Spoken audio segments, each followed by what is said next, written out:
Welcome to CRB 9 news. NTR జిల్లా తిరువూరు నియోజకవర్గం మమ్మల్ని రక్షించండి మహాప్రభు అంటూ మీడియాని ఆశ్రయించిన బాధితుడు. ఈరోజు మీడియాను ఆశ్రయించడం కారణం ఏంటంటే, నా కొడుకు స్టేషన్కి ఆదివారం నాడు స్టేషన్ సంతకం పెట్టాలని తీసుకొచ్చి వాడు కూర్చోబెట్టి ఏంటనేది అడిగితే గంజాయి అమ్ముతుండో చెప్పారు. అది ఏంటి దారని అంటే ఎస్ఐ గారిని అడిగితే ఏమి లేదులే, రేపు పంపిస్తారులే, రేపు మాట్లాడదామని చెప్పి అన్నారు. తర్వాత తీసుకు ఎన్ఎస్పీ కాలనీ కాడ పెట్టుకొని 5 కేజీలు గంజాయి ఉందని చెప్పి నా కొడుకుని దాంట్లో అరెస్ట్ చేశారు. ఇదివరకు ఉందండి, వాడికి ఫిట్స్ ఉన్నాయండి. గతంలో ఉంది. ఎప్పుడో తాగివాడు ఫిట్స్ వచ్చిన తర్వాత కూడా మేము ఆఫ్ చేసేవాడిని. ఇవాళ ప్రతి ఆదివారం కూడా, మా ఆదివారమే కాదు, వారంలో 3 సార్లు ఇంటికి వస్తారు.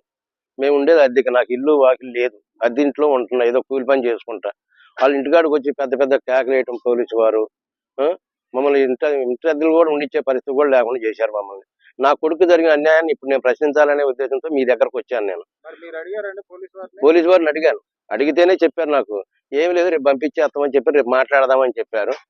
అప్పటికే తీసుకుపోయి మామూలుగా స్టేషన్కి వెళ్ళి వాడంతరకు వాడు వెళ్ళి సంతకం పెట్టడానికి వెళ్ళిన తీసుకెళ్లి మన కేజీ గంజాయి ఉందని చెప్పి 5గురి మీద పెట్టారు. 5గురి పేరు నీ కేజీ గంజాయి, స్టేషన్ పోయి సంతకం పెట్టడానికి పోయినోడు గంజాయి ఆడ నుంచి వచ్చింది. వాడిని కొట్టి ఈ హింస పెట్టి, మేము అంతకుముందు ఒక రోజు వారం ఆ స్టేషన్లోనే పడిపోయాడు నా కొడుకు. పడిపోతే ఎస్ఐ గారు అంటాడు, సత్యనారాయణ గారు అంటాడట, అరే నా కొడక, మీ నాన్నోళ్ళు నా మీద ఎగిరోళ్ళ, ఆయన కోపగించుకుంటూ వాడిని దెబ్బలు కొట్టమాట. అటు కొట్టి కూడా స్టేషన్ గారు నువ్వు చెబితే మాత్రం ఒప్పుకోనని చెప్పని బెదిరించిండాడు. మళ్ళీ వాడు గంజాయి తాగుతున్నావు అని చెప్పాను, 4 సిగరెట్లు అని చెప్పిండాడు. వాయిస్ రికార్డు కూడా ఉంది నా దగ్గర. 4 సిగరెట్లు అని చెప్పి కేజీ గంజాయి ఆడ నుంచి వచ్చింది.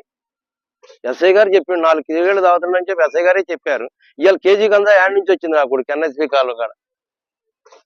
నాలాంటి పేదవాళ్ళని ఇలా మామూలు సంతకానికి పిలిపించడం, నా కొడుకుని పిలిపించేసి పోలీసు వారు దొంగ కేసులు కట్టడం, వాడు ఎక్కడో స్టేషన్కి వచ్చిన వాడిని తీసుకెళ్లి ఎక్కడో ఊరు బయట కూర్చోబెట్టి బండ్ల మీద ఫోటోలు తీసి ఇలా పెడుతున్నారు. నాలాంటి పేదవాళ్ళు అంతమంది ఉండ జనాల్లో కూడా కొంతమందిని తప్పించేసి నా కొడుకుని ఎందుకు ఇరికిస్తున్నారు నాకు అర్థం కావట్లేదు.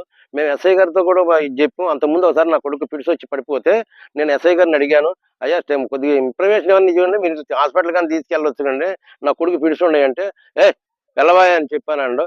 ఎవరో ఫోన్ చేస్తే వచ్చి నేను తీసుకొని వెళ్ళి హాస్పిటల్లో చూపించుకున్నాను. హాస్పిటల్లో చూపించుకోవడం జరిగిందండి. నేను ఇది ఏంటంటే, మామూలుగా వచ్చిన మనిషిని కూడా కూర్చోబెట్టి కేజీలు గంజాయి అని చెప్పి రాయడం ఏంటంటే, నాలాంటి పేదవాడికి ఈ అన్యాయం. నా కొడుకు ఇదివరకు అలవాటు ఉంది, దానివల్లే ఫిట్స్ వస్తున్నాయి అని చెప్పి నేను డాక్టర్ గారి దగ్గరికి తీసుకెళ్ళడం జరిగింది. అయినా కానీ ఆ ఫిట్స్ వచ్చిన వాడు తాగట్లేదు, నాకు తెలిసినంత వాడు తాగట్లేదు. అయినా కానీ ఈ విధంగా తీసుకుపోవడం, స్టేషన్లో కూర్చోబెట్టడం, ఎక్కడో పట్టుకోవడం కాదు, స్టేషన్ నుంచే రాయటం, ఎక్కడికో తీసుకెళ్లి ఫోటోలు తీయటం, కేజీలు గంజాయి తీసుకోండి అని చెప్పటం, ఇట్లా జరుగుతుందండి. మీరందరూ కలిసి నాకు న్యాయం చేయాలి. నాకు దిక్కు లేక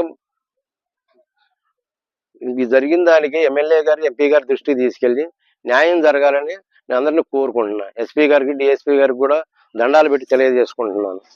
నా మనం ఆలపించి నా పేదవాడిని కొద్దిగా రక్షించాలని కోరుకుంటున్నాను, కొడుకుని రక్షించాలని కోరుకుంటున్నాను.